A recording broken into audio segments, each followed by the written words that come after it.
빌립보서 2장 1절에서 8절 말씀을 우리 교독하시고 마지막 절 8절은 함께 보시겠습니다. 제가 먼저 읽겠습니다. 그러므로 그리스도 안에 무슨 권면이나 사랑의 무슨 위로나 성령의 무슨 교제나 긍휼이나 자비가 있거든 마음을 같이하여 같은 사랑을 가지고 뜻을 합하며 한 마음을 품어 아무 일에든지 다툼이나 화형으로 하지 말고 오직 겸손한 마음으로 각각 자기보다 남을 낮게 여기고 각각 자기 일을 돌볼 뿐더러 또한 각각 다른 사람들의 일을 돌보아 나의 기쁨을 충만하게 하라. 너희 안에 이 마음을 품으라. 곧 그리스도 예수의 마음이니 그는 근본 하나님의 본체시나 하나님과 동등됨을 취할 것으로 여기지 아니하시고 오히려 자기를 비워 종의 형체를 가지사 사람들과 같이 되셨고 사람의 모양으로 나타나사 자기를 낮추시고 죽기까지 복종하셨으니 곧 십자가에서 죽으심이라. 아멘. 오늘 말씀의 제목은 위로입니다. 우리 이륙교회의 세 가지 핵심 가치는 복음, 위로, 회복인데 지난주에 복음에 관해서 나눴고 오늘은 위로에 관해서 나누고 다음 주는 회복에 관해서 나누려고 합니다. 오늘 위로라는 제목으로 하나님 말씀 나누겠습니다. 펭귄을 우리 성도님들께서 좋아하시나요? 펭귄을 생각해보지 않으신 분들도 계시고 갑자기 뜬금없이 왜 펭귄이라고 생각하실 수도 있는데 저는 펭귄을 참 좋아합니다. 그래서 펭귄을 막 일부러 좋아하는 건 아닌데 펭귄이 참 귀엽고 좋더라고요. 그래서 누가 이렇게 제가 좋아한다는 걸 알고 그런 게 아니라 펭귄 브로치를 막 선물해 주기도 하고 또 펭귄 만화들도 막 있고 펭귄 영상을 보면 너무 귀엽고 재밌어서 종종 펭귄 영상을 좀 봅니다. 그런데 얼마 전에 아내가 펭귄 영상을 제 아내는 제가 펭귄을 좋아하는지 잘 몰라요. 그런데 펭귄 영상을 하나 보낸 거예요. 그래서 봤는데 이 영상이 참 슬픈 영상이었습니다. 펭귄이 추위를 좋아할까요? 싫어할까요? 좋아요. 남극에 사니까 좋아할 것 같기도 하지만 사실 추위를 좋아하는 생물은 없는 것 같아요. 펭귄이 추위에 잘 적응하고 사는 동물이긴 하지만 사실 추위를 좋아하는 건 아닙니다. 그래서 펭귄이 남극에 사니까 추위에 엄청 강하겠지 하고 펭귄이 혼자서 남극에 떨어지면 바로 얼어 죽는다고 합니다. 펭귄이 남극에서 살아남을 수 있는 이유는 무리 생활을 해서 서로 체온을 나눌 수 있기 때문에 살아남을 수 있다고 해요. 그러니까 penguin도 추위를 견디고 있는 거예요. 저희가 지금 냉난방 설치가 안 됐잖아요. 원래 17일날 들어와서 18일날 첫 예배를 드렸는데 17일날 냉난방을 설치하려고 기사님들까지 다 왔는데 갑자기 이제 뭐 가격 조율 문제 때문에 문제가 생겨서 한 주가 미뤄졌어요.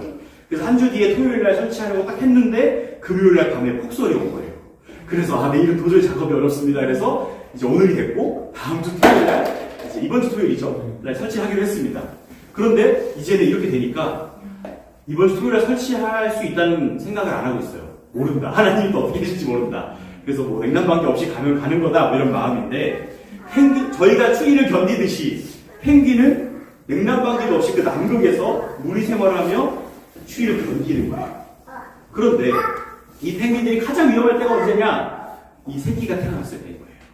새끼가 태어났는데 새끼는 아직 온전하지 않죠? 그래서 이 추위에 굉장히 약해서 어미와 이 무리들이 같이 이 펭귄을 품어주지 않으면 새끼는 죽게 된다고 합니다. 그런데 한 펭귄이 새끼를 낳았는데 이 새끼가 죽은 거예요. 근데 펭귄이 그 죽은 거를 아는 겁니다. 근데 받아들이지를 못하고 계속 그 펭귄을 막 부리로 건드려보고 계속 막 이렇게 일어나라고 하는 것처럼 막 건드리는 거예요. 근데 일어날 수가 없죠. 그래서 죽은 걸 알지만 받아들이지 못한 채 무리는 계속해서 이동하고 있고 그 어미 펭귄은 그 새끼 곁에 남게 됩니다. 그런데 좀 지나서 뒤늦게 이 사실을 알게 된 아빠 펭귄이 자신의 짝인 어미 펭귄과 자신의 새끼가 없는 것을 알게 되고 그 아빠 펭귄도 무리를 이탈해서 그 짝이 있는 곳, 죽은 새끼가 있는 곳으로 와서 그 곁을 지키게 됩니다. 그리고 그 세 마리의 펭귄, 이미 죽은 새끼와 아빠, 엄마 펭귄이 그 자리에 남아서 함께 시간을 보내다가 얼어 죽는 이야기가 그 다큐멘터리의 영상에 담겨져 있었습니다. 저희 펭귄의 모습을 통해 하나님께서 세상을 지으실 때 그 하나님의 성품을 이 세상에 다 새겨놓으셨는데 하나님이 새겨놓으신 이 위로의 모습을 좀 보게 됐어요. 그런데 하나님이 세상을 지으시고 이 세상의 위로는 한계가 있다. 능력이 부족하다는 것을 느끼게 되었습니다.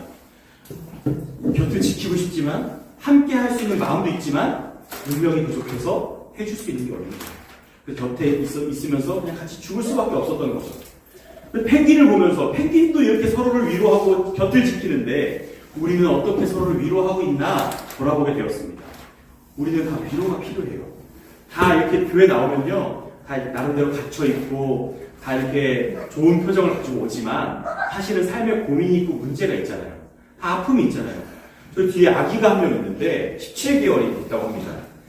얼마나 아기를 키우기 어려우신지를 저는 아직 모르지만 우리 지금 참여하신 성도님들 아시죠? 정말 제가 그래서 아까 전에 예배 전에 애가 울고 떠들고 막 시끄럽게 해도 나가지 말라 그랬어요. 그냥 여기 앉아서 같이 예배하면 된다 말을 해줬어요. 이 아기 키우기 얼마나 어렵고 또 애를 다 키우면 또 인생의 고민이 사라집니까? 또 우리 성도님들 인생의 고민이 없으십니까? 인생의 고민이 있죠. 그런데 그냥 표정 관리하고 예의를 차리고 나오는 거지 사실은 각자의 문제가 다 있는 거고 고민이 있고 아픔이 있어요. 그래서 서로 위로가 필요한데 그냥 힘들어서 위로가 필요한 게 아니라 위로가 필요한 데 이유가 있습니다. 그냥 힘든 일이 지나가는 거면 우리는 사실 위로가 필요 없을 수도 있어요. 근데 그 위로가 필요한 이유가 있는데 그건 바로 죽음 때문입니다. 죽음이 우리의 삶을 도사리고 있기 때문에 죽음이 결국엔 우리의 삶을 삼킬 것이기 때문에 위로가 필요한 거예요. 생각해 봅시다. 우리의 삶에 문제가 있는데 그 문제가 우리를 삼킬 수 없고 돈 문제라고 합시다. 돈 문제가 우리를 돈이 당장 없어서 밥을 먹을 수가 없고 집에 살 수가 없고 한데 우리가 추위도 느끼지 않고 아픔도 느끼지 않고 죽지도 않고 영원히 산다고 한번 생각해 봅시다. 심지어 배고픔도 안 느끼는 상태가 된다고 해봅시다. 그러면 돈이 없는 게 문제가 될까요? 위로가 필요할까요? 아니죠. 근데 우리는 영원히 삽니다. 우리는 영원히 사라지지 않고 살 수 있는 존재인데 마침내 우리가 죽는 날이 하루가 있어요. 반드시 한 번은 죽어요. 그래서 우리에게 찾아오는 추위, 돈 문제, 관계 문제, 여러 가지 인생의 문제들이 결국 우리를 죽음으로 끌고 가기 때문에 우리가 위로가 필요한 거예요. 결국에 우리가 위로를 받아야 되는 이유는 죽음 때문입니다. 그래서 성경에 위로라는 내용이 나오는 대부분은 죽음의 그림자가 드리워져 있습니다. 내용들을 좀 살펴보면 이삭 아시죠? 아브라함의 아들 이삭은 어머니 사라가 죽었을 때 깊은 슬픔에 잠깁니다. 그런데 그 이삭이 아내 리브가를 만나고 위로를 얻습니다. 자식 새끼 키워봤자 소용도 없다. 엄마가 돌아가셨는데 여자 만났다고 기뻐한다 이런 게 아니라 이 아내 리브가를 만나는 것은 하나님의 언약이 성취되어가는 과정이에요. 그래서 아내 리브가를 만나서 야곱을 낳죠. 야곱을 낳았는데 그 야곱이 인생의 큰 슬픔을 만나요. 어떤 거였냐면 아들 요셉이 죽은 것 같다는 소식을 아들들로부터 듣게 됩니다. 아들들이 막 달려와서 요셉이 죽은 것 같아요. 막 피가 묻어있는 옷을 가져와서 요셉의 옷인데 피가 묻어있어요. 자기들이 짐승피 묻혀가지고 팔아 넘기고 하는 거면서 그러면서 어떻게 하냐면 아버지를 위로합니다. 진짜 무서운 사람들 아닙니까? 이렇게 위로해요. 근데 이 위로도 결국 죽음 앞에서 나타난 위로죠. 그 요셉이 이집트의 총리가 될 줄은 누가 알았겠습니까? 총리가 되어서 이 형들이 요셉 앞에 서게 되었을 때 그 형들의 마음은 어땠을까요? 우린 이제 죽었구나 싶었을 겁니다. 그때 요셉이 그 형들을 위로합니다. 당신들은 죽지 않을 겁니다. 내가 보살필 겁니다. 라고 말합니다. 시간이 좀 흘러서 다윗 때가 됐습니다.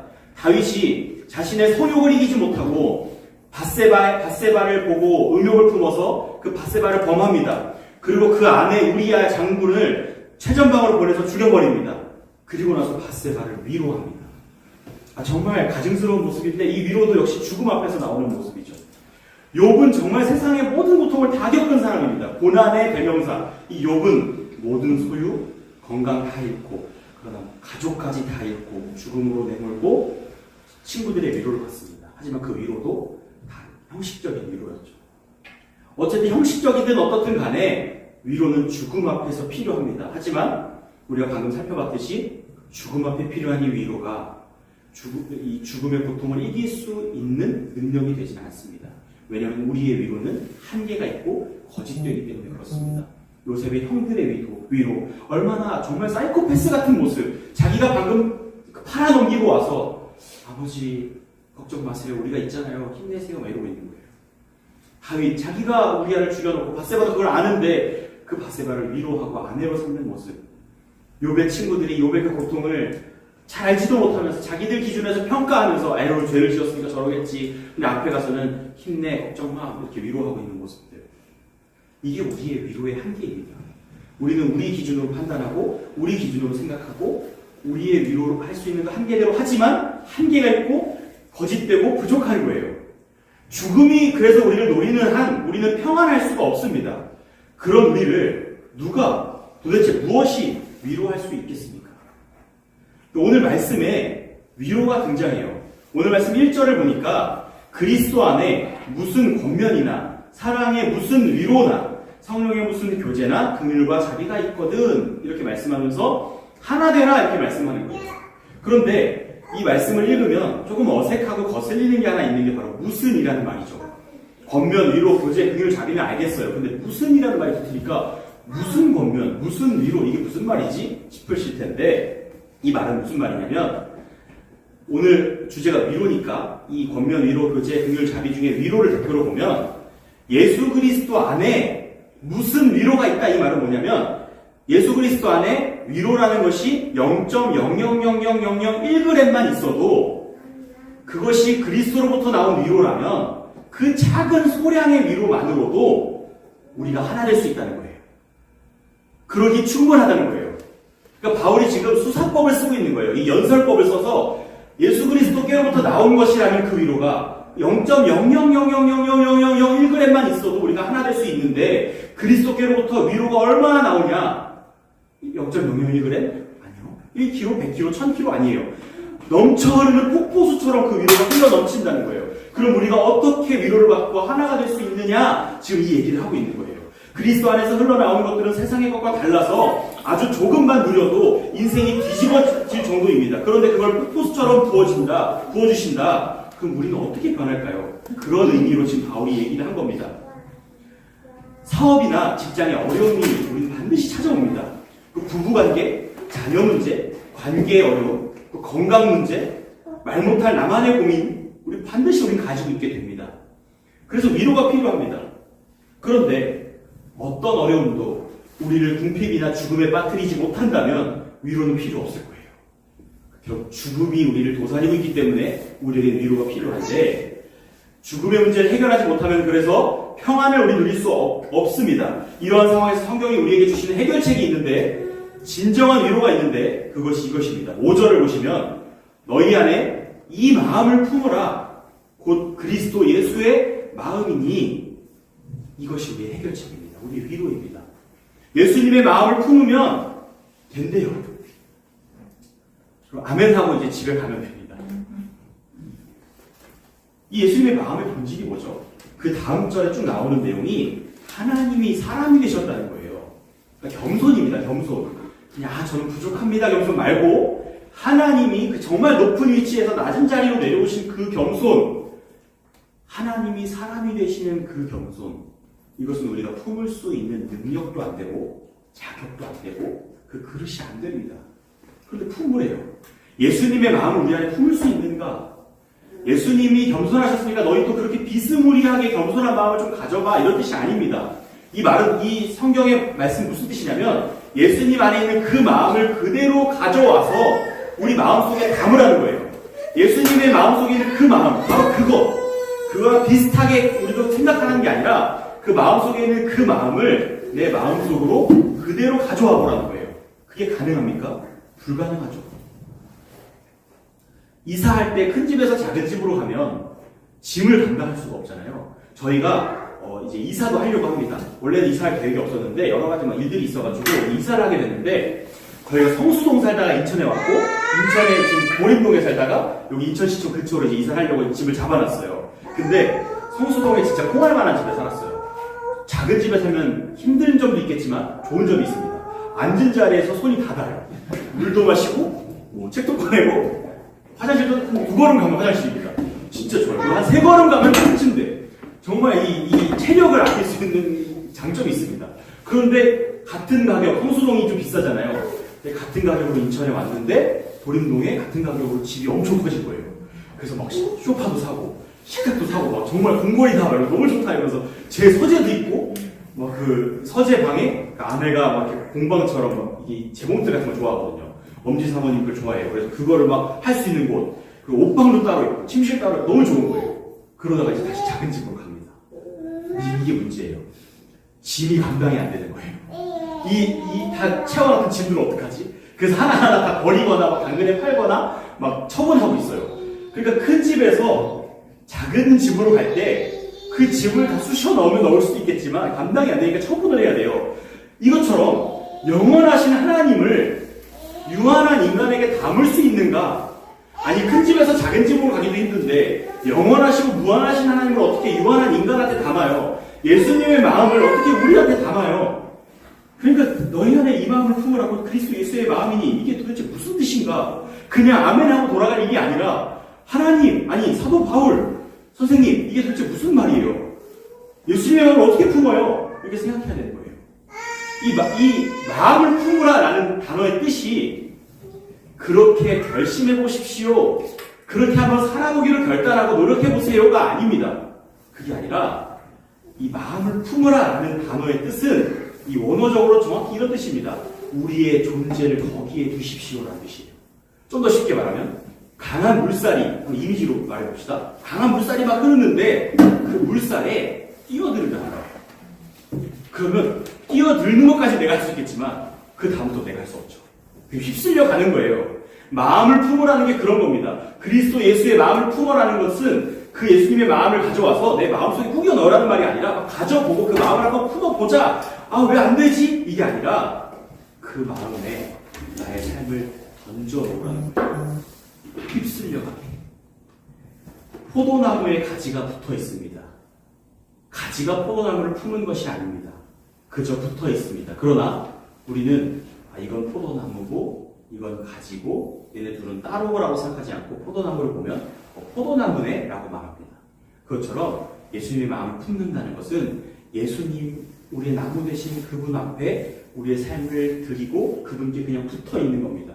그래서 그리스도 예수의 마음을 품는다는 것은 그에게 속하는 것, 그의 소유가 되는 것을 말합니다. 그래서 위로는 우리가 예수 그리스도의 소유가 되는 것으로부터 옵니다. 그런데 그 일을 예수 그리스도께서 하셨습니다.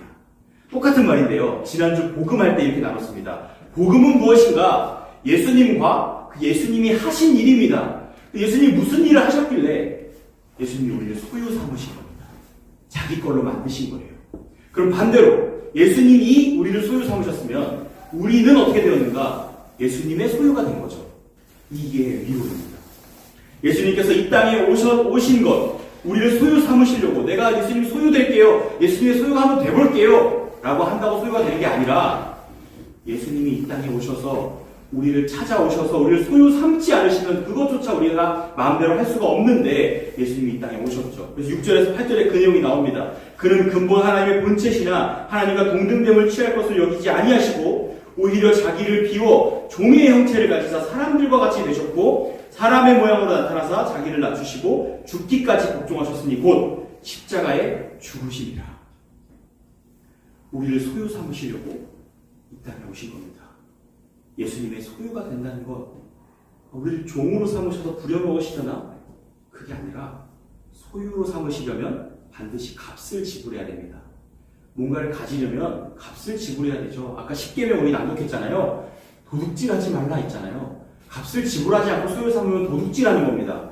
하나님일지라도 우리를 값을 지불하지 않고 우리 죄를 모른다 하시고 우리를 소유하시면 하나님이 도둑질하는 게 되는 겁니다. 하나님은 도둑질하는 분이 아니잖아요. 하나님이 도둑질하지 않고 우리를 소유 삼으시는 방법은 그 값을 지불하는 것밖에 없었어요. 그 값이 무슨 값이냐? 죄값이었습니다. 죄값은 뭐냐? 죽음이었습니다. 그래서 자기를 배송물로 내어줄 수밖에 없었던 겁니다. 값을 지불해서 구원하는 것, 이것이 대속입니다. 예수님께서 이 땅에 오셔서 우리를 소유 삼으시는 그 과정과 방법은 십자가에서 자기 자신을 들여서 우리를 구원하시는 것이었습니다. 이것으로 죽음의 문제가 해결되었습니다. 이제 그의 소유가 된 사람들은 진정한 위로를 받게 됩니다. 왜냐하면 죽음의 문제가 해결되었기 때문에 그렇습니다. 우리에게 영생을 주셨습니다. 영원한 생명을 주셨습니다. 그래서 우리는 인생의 문제 앞에 힘들고 지치지만 위로를 얻을 수 있습니다. 그런데 중요한 것은 그 길이, 이 위로가 하나밖에 없다는 거예요. 어려울 때 돈 많이 주는 건 지나가면 사라집니다. 몸이 아플 때 정말 죽을 병에 걸렸는데 치료가 되면 영원히 삽니까? 언젠가 또다시 죽게 되겠죠. 히스기야가 그랬죠. 죽을 병에 걸렸는데 살아났지만 다시 죽었잖아요. 히스기야 지금 살아있지 않습니다. 우리에게 찾아오는 그런 문제 해결식의 위로는 한계가 있고 언젠가 사라집니다.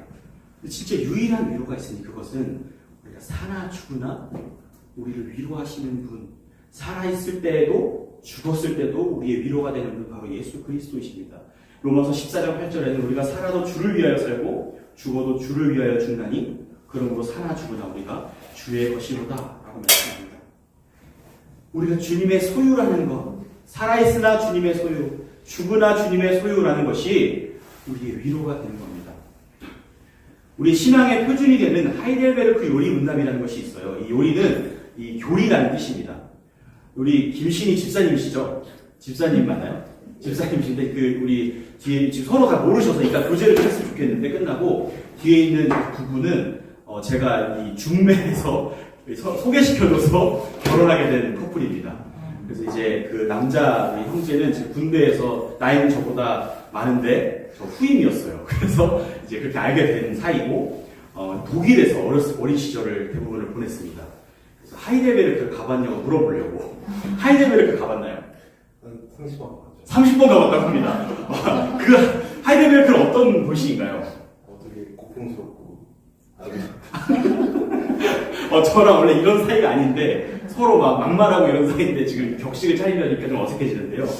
어쨌든 이 하이델베르크 고풍스럽고 이렇게 낭만 있는 도시라고 합니다. 그 도시에서 이제 채택한 신앙 고백이에요. 근데 이 신앙 고백이 그냥 뭐 자기들끼리 했나보다 이게 아니라 우리 교단이 대한예수교 장로의 합동이잖아요. 이 합동은 개혁주의 신학을 믿고 청교도 신앙 고백을 고백하고 이 개혁주의 신앙 고백의 노선이 있어요. 그걸 따르는 교단이에요. 그래서 우리 교단에서는 이 하이델베르크 요리 문답을 비롯한 여러 가지 신앙 고백들이 있는데 그 고백들을 우리의 신앙의 표준으로 삼습니다. 기준으로. 그 중에 하나가 이 하이델베르크 요리 문답이에요. 거기에 첫 번째 질문이 뭐냐? 사나 죽으나 우리의 유일한 위로는 무엇입니까? 이거예요. 우리의 유일한 위로가 뭐냐? 답이 뭐냐? 우리가 예수 그리스도의 소유라는 사실입니다. 라고 말해요. 그래서 이 대전제를 가지고 모든 질문과 답을 쭉 이어나가요. 우리가 예수 그리스도의 소유라는 사실이 우리의 유일한 위로가 됩니다. 라는 고백을 가지고 나머지 신앙 고백을 한다는 말입니다. 그래서 우리가 세 가지 질문을 가지고 오늘 말씀을 정리하고 이 말씀을 우리가 마음에 새겼으면 좋겠는데 우리가 한 주 동안 살아가면서 이 질문을 우리 자신에게 했으면 좋겠어요. 첫 번째 질문은 우리가 누구의 소유인가 하는 거예요. 우리는 교회 오면 우리는 하나님 겁니다 라고 말해요. 근데 죄인이어서 저부터가 딱 눈 돌리면 금방 잊어버리고 상황이 어려워지면 말로는 머리로는 하나님 겁니다 라고 말하지만 내 삶은 내 겁니다 라고 몸부림치면서 살아가요. 그래서 계속 스스로에게 질문해야 돼요. 내 삶이 누구 거지? 집에 가셔서도 운전하면서도 어디 가서 일을 하면서도 밥을 먹으면서 친구랑 카페에서 만나서 대화를 하면서도 내 삶이 누구 거지? 라고 계속 질문하셔야 돼요. 근데 왜 나는 내 것처럼 살지? 하나님 건데? 라고 질문해야 돼요. 안 그러면 우리 속에 죄가 있어요. 예수님이 우리를 구원하셨다는 게 우리 속에 죄를 싹 청소해서 하나도 없게 만드신 게 아니에요. 그 죄를 덮어놓으신 거예요. 그리고 예수님이 대신 그 죄값을 치르셨으니 우리가 죄 없다라고 칭해 주시는 거예요. 그 죄가 있어요, 속에. 근데 그 죄값을 치르지 않아요, 우리는. 근데 이 죄가 들어있으니까 딱 가만히 예배 시간에 앉아있을 때 죄가 쫙 가라앉아 있겠죠. 딱 끝나고 일어나서 조금만 확 움직이면 죄가 확 휘젓는 거예요. 그래서 내 삶은 내 거야 이러면서 돌아가는 거예요. 예배 잘 드려놓고 집에 돌아가면서 운전하면서 창문 내리고 야이 삐리리 막 이러고 그리고 막 카페 가서도 왜 빨리빨리 안 나와요? 막 이러고 이 서비스가 이 모양인 거야? 막 이렇게 하고 우리가 다 그래요. 안 그러는 것 같지만 저도 그렇고 다 그래요. 아무 사람도 그러지 않은 사람 없어요. 속으로 그렇든지 겉으로 그렇든지 자기 성향대로 다 그래요. 다 자기를 주장해요. 근데 그럴 때마다 질문해야 돼요. 나는 쓰레기야 이러지 마시고 난 죄인이지. 근데 내가 누구의 소유지? 내가 내 것이 아니지. 하나님 거지. 그렇게 살아가야 되는데 이건 그냥 우리가 결단하고 이렇게 하자 이게 아니라 우리의 불안을 제거하는 방법이에요. 우리가 불안한 이유가 뭐냐면 내가 나의 삶의 주인이기 때문에 불안한 거예요. 내가 책임지지 않으면 안 되잖아요. 그래서 제가 이 개척을 하고 계속 기도하는 게 있는데 이 교회 하나님 겁니다라고 계속 이 사실이잖아요. 그런데 이걸로 하나님께 떠넘기고 있어요. 이게 제 것이 아닌 건 사실인데 어쨌든 제가 책임져야 되더라고요. 뭘 사도 제가 사야 되고 누가 해주는 사람이 없어요. 그냥 교회 부목사로 가서 사역하면 다 돼 있잖아요. 너무 편하잖아요. 그냥 하면 되는 걸 이제 깨달아요. 근데 여기 오니까 제가 지난주에 일화를 소개해드리면 지난주에 딱 왔는데 그 소풍교회에서 사역할 때는 거기 넥타이를 다 깔아놨거든요. 여기는 넥타이가 저절로 생기는 게 아니잖아요. 넥타이를 넣고 온 거예요. 그래서 와서 양복을 딱 입었는데 넥타이 이렇게 된 거예요. 집에 갔다 올 수도 없고 그래서 옆에 다이소로 뛰어가가지고 갔더니 검은 넥타이밖에 없는 거예요. 그래서 교회가 첫 예배를 드리는 교회의 생일에 검은 넥타이를 메고 이 예배를 드렸습니다. 누가 해주지 않아요. 책임져야 되는 거예요. 거기서 불안이 오는 거예요. 내가 뭐 안 챙긴 거 없나? 내가 뭐 부족한 거 없나? 근데 이제 내려놨습니다. 부족한 거 있으면 부족한 대로. 하나님 거니까 하나님 책임져 주세요 하는 마음으로 하고 있습니다. 우리의 삶이 그래요. 우리 것이 아닙니다. 내가 책임져야 되는 게 아니라는 뜻이에요. 하나님이 책임지실 거예요. 그러니까 계속 스스로에게 물으시면서 한 주를 보내셨으면 좋겠어요. 나는 누구의 소유인가? 하나님입니다라고 고백하면서 한 주를 보냅시다. 두 번째는 내가 소유가 된 방식이 무엇입니까? 라고 고백해야 됩니다. 내가 예수님의 소유가 된 그 방법이, 그 과정이 어떻습니까? 라고 고백해야 돼요. 그냥 예수님이 찾아오셔서 너 내 거 한 게 아니라 예수님께서 우리를 사랑하셔서 우리를 구원하시려고 이 땅에 오셔서 자신의 목숨을 값으로 주시고 사신 겁니다. 값을 지불해서 구매하신 거예요. 사신 거예요. 그 과정이 얼마나 고통스럽고 처절했는지 모릅니다. 우리는 크리스마스가 되면 예수님의 탄생을 기념합니다. 그때마다 그냥 흔히 예수님이 마국간에 말 바쁘게 태어나셨대. 어떻게 해요? 이 허름한 곳에 태어나셨대. 이게 슬픈 게 아니라 예수님이 바쁘게 태어나셨든 왕궁의 무슨 황금 침대에서 태어나셨든 우리는 슬퍼해야 되는데 왜냐하면 하나님이 사람이 되셨다는 게 하나님이 사람이 되셨다는 그 사실이 비참한 거기 때문에 그래요. 그게 너무 끔찍한 일인 거예요. 하나님이 어떻게 사람이 되시는가? 영원하신 하나님이 어떻게 유한한 인간이 되시는가? 이걸 생각해야 되는 겁니다. 근데 비참한 우리의 상태를 불쌍히 여기셔서 온 건데 비참하다는 게 뭐냐? 하나님의 진노의 대상이라는 거예요. 지금 저희가 이제 기도회 때마다 금요 기도회 때마다 이 구원에 관한 이야기, 열정에 관한 이야기를 나누고 있는데 구원의 길을 찾고 물어라 이런 내용을 계속 나누고 있어요. 구원의 길을 찾아야 됩니다. 오늘 예배 드리고 오늘 예배 드렸다 주일 성수 잘했다 집에 돌아와서 그냥 사시면 안 돼요. 1번 질문 계속 하시면서 2번 질문을 해야 되는데 내가 어떻게 구원받았지? 를 생각하셔야 돼요. 그 생각하지 않으면 그냥 멍하게 살다가 하나님의 진노의 표적이 됩니다. 하나님은 자비로우셔서 죄를 지었지만 괜찮아 그럴 수도 있지 이러지 않으세요. 죄를 보시면요 이를 바득바득 하시면서 그 분노가 바닥에서 불이 끓어오르듯이 일어나면서 그 사람을 잡아서 지옥불에 던져 넣어버리십니다. 그래야 그 진노가 해결되시는 분이세요. 하나님 되게 이상하다 이게 아니라 하나님을 대적하는 죄의 값이 그거예요. 그래서 우리 구원의 길을 찾아야 돼요. 우리 비참한 상태에 놓여진 우리가 구원의 길을 찾아야 되는데 우리가 어떻게 예수님의 소유가 되었는가? 내가 어떻게 구원받았는가를 질문할 때 분명한 길이 있죠. 예수 그리스도께서 나를 위해 이 땅에 오셔서 나를 위해 십자가에 죽으시고 부활하셨다. 이 사실이 우리를 넉넉히 구원하고 남습니다. 그래서 우리의 구원이 우리의 예수님의 소유됨이 값이 지불되었다는 것을 반드시 기억해야 됩니다. 세 번째 질문은 우리의 삶을 누가 경영하는가 아닙니다. 우리 인생의 결정권자는 내가 아닙니다. 1번의 질문과 연결되는 부분인데 우리가 어떤 일을 할 때 이 일도 의미 있을 것 같고 이 일도 의미 있다 저 일도 의미 있다 이렇게 하는 게 아니라 이 영역도 주님이 다스리신다. 이 영역도 주님이 다스리신다 라고 고백하면서 우리는 살아야 됩니다. 그냥 내가 의미를 부여하고 내가 뭔가를 해내고 내 성을 쌓는 것이 아니라 내 삶을 경영하시는 분은 하나님이시라는 사실을 기억하고 이 영역을 다 주님께서 다스리신다는 사실을 기억하면서 우리는 걸어가야 되는 겁니다. 오늘 말씀을 듣고 돌아가셔서 그냥 앉아있으면 우리 속에 가라앉아 있는 죄가 다시 올라옵니다. 나의 인생은 나의 것이라고 말하며 우리 인생을 휘저어 놓을 겁니다. 그래서 한 주 동안 계속해서 고백합시다. 나는 예수님의 소유입니다. 이것이 나의 유일한 위로입니다. 나는 예수님의 소유입니다. 이것이 나의 유일한 위로입니다. 라고 고백하며 한 주를 보내야 됩니다. 그렇게 일도 하고 아이도 돌보고 카페도 가고 공부도 하고 밥도 먹고 저희는 개척 준비도 하고 그렇게 이미 개척했지만 이 교회를 세워나가고 그렇게 준비해 나가야 됩니다.